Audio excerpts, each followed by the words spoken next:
පින්වතුනි මිනිස්සෙක් උපදින්නේ අම්මගේ බඩින් නෙමෙයි. ගොඩාක් මිනිස්සු හිතාගෙන ඉන්නේ මිනිස්සයා උපදින්නේ අම්මගේ බඩින් කියලා. අම්මටයි තාත්තටයි මිනිස්සෙකු උප්පද්දන්න බෑ.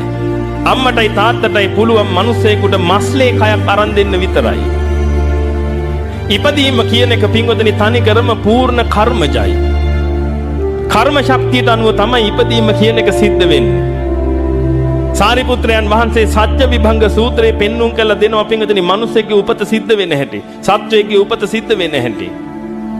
කතමං චාවුසෝ ජාති යා තේසං සත්තානං තම්හි තම්මි සත්තනිකායේ ජාති සංජාති ඔක්කාන්ති අබිනිබ්බති කන්දානම් පාතුබාවෝ ආයතනානම් පටිලාවෝ අයං උච්චතාවුසෝ ජාති ජාති සංජාති ඔක්කාන්ති අබිනිබ්බති කන්දානම් පාතුබාවෝ ආයතනානම් පටිලාවෝ.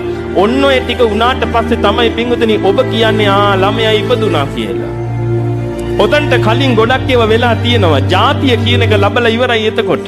ජාතිය කියන එක පින්වතුනි පූර්ණ වශයෙන්ම කර්මජව සිද්ධ වෙන්නේ. එහෙනම් කර්මජව ඔබ ඔය කය ලැබුවට පස්සේ ඔබට කයවල් තියෙනවා 4ක්. කයවල් 4ක් තියෙනවා. ඔබට පේන්නේ මොකක් විතරද?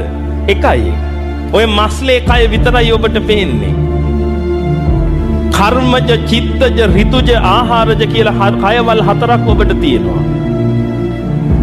ඒකෙන් කෑම දාන්න වැවෙන කය තමයි ඔය තියෙන්නේ. ඇති පදන් ගහකට පෝර දානවා වගේ තමයි දාන්න වැවෙනවා. ඔය ආහාරජ කය. මුලින්ම ඇති උනේ කර්මජ කය. ඒ කර්මජ කයයි, චිත්තජ කයයි, ඍතුජ කයයි කියන තුනත් එක්ක සියුම් වූ ආහාරජ කයක් ඉපදිලා පින්වතුනි සංජාතිකයා කියන ගන්ධබ්බය මේ ලෝකෙ උපදිනවා. මේ ගන්ධබ්බ කියලා කිව්වේ පින්වතුනි මහායානිකයෝ කියන අන්තරාභවිකයා හැම නෙමෙයි. තථාගතයන් වහන්සේ විවිධ සූත්‍රවල පෙන්වලා දෙනවා ගන්ධබ්බා ඔක්칸ති හොಂತಿ.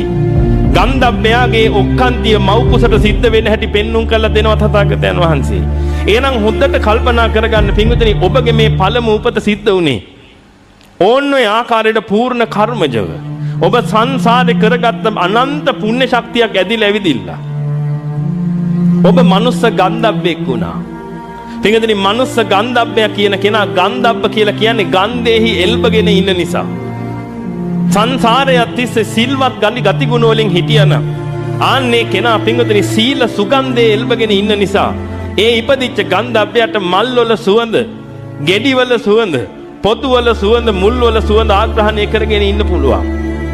දුස්සීල දුර්ගන්ධේ නම් පැතිරෙන්නේ පින්වතුනි සංසාරයත් තිස්සේ මේ ඉපදෙන ගන්ධබ්බය දුස්සීල දුර්ගන්ධය නිසා ඒකට කෙල සොටු සෙම සැර